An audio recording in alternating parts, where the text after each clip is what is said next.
Dans les Pyrénées-Orientales, des agriculteurs se sont engagés avec la MSA Grand Sud à la recherche de moyens de prévention adaptés pour améliorer leurs conditions de travail futures et ainsi éviter les douleurs. Je m'appelle Pierre Pratz, avec mon épouse et mes enfants, nous avons plusieurs exploitations agricoles en abricot sur Rivesaltes. Et pendant la saison, entre les vergers et la station de conditionnement commune, nous employons plus de 150 personnes pour la récolte. Cette année, nous avons un projet d'une extension de la station avec une nouvelle calibreuse, puisque l'ancienne devenait obsolète par rapport à notre production qui progresse. Donc dans ce contexte, j'ai contacté Nicolas Garcia du service prévention de la MSA pour qu'ensemble nous regardions les possibilités d'améliorer les conditions de travail dans l'optique de cette nouvelle machine.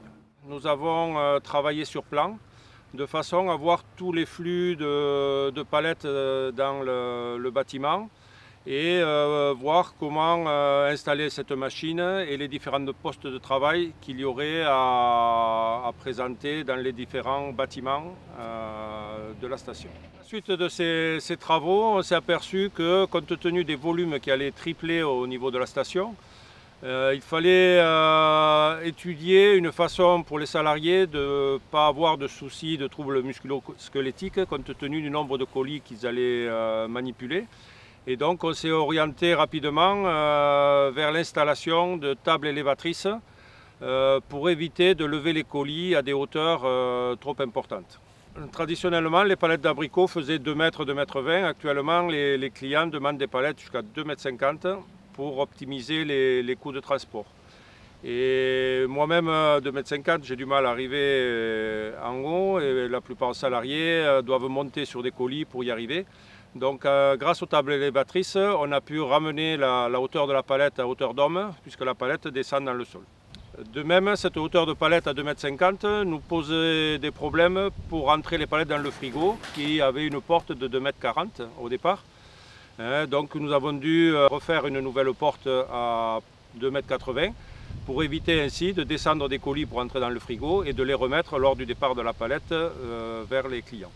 Nous avons aussi réfléchi sur les projets à venir. On a encore prévu une augmentation de la station et de nouvelles machines en vue de diminuer la pénibilité du travail. Et nous avons réfléchi à la disposition de ces machines et des bâtiments pour le projet à venir. Donc grâce à ce travail réalisé en commun avec la MSA et l'ergonome, nous avons même modifié les plans de la machine.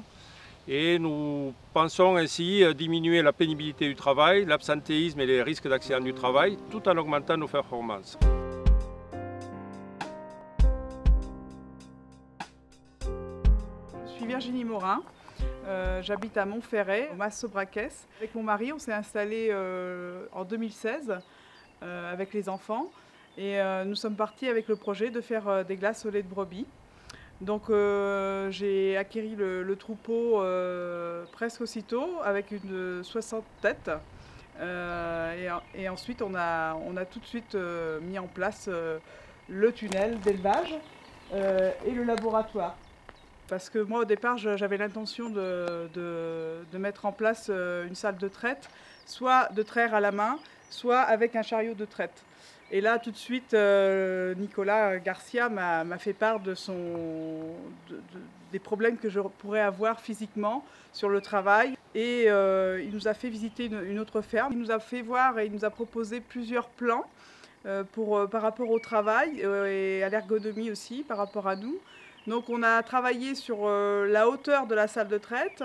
On a mis en place un lactoduc qui permet d'éviter tous les problèmes de dos que j'aurais pu avoir rien qu'en trayant à la main ou avec un chariot de traite, qui aurait été très très difficile et peinant parce qu'il aurait fallu tous les jours monter avec une brouette et emmener le lait dans le Temps-Calais. On a mis ça en place et puis maintenant ce que je pourrais dire avec un peu le recul, parce que ça fait la 2e année qu'on entame, c'est que la traite dure 1 heure.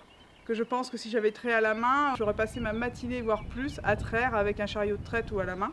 Au niveau de la MSA, grâce à l'appui technique, Ça nous a évité, ça évite à l'homme les pénibilités, l'usure qu'on aurait pu avoir au niveau des épaules, si c'était mal, la hauteur n'était pas bonne, le lait que je n'ai pas à transporter au niveau du dos, des mains et des poignets.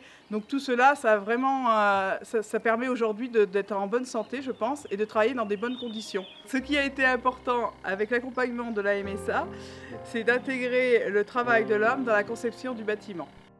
En accompagnant des projets, le service santé-sécurité au travail cherche à favoriser dès la conception des installations répondant aux besoins des professionnels. Intégrer le plus en amont possible les risques professionnels garantit des réalisations performantes pour demain.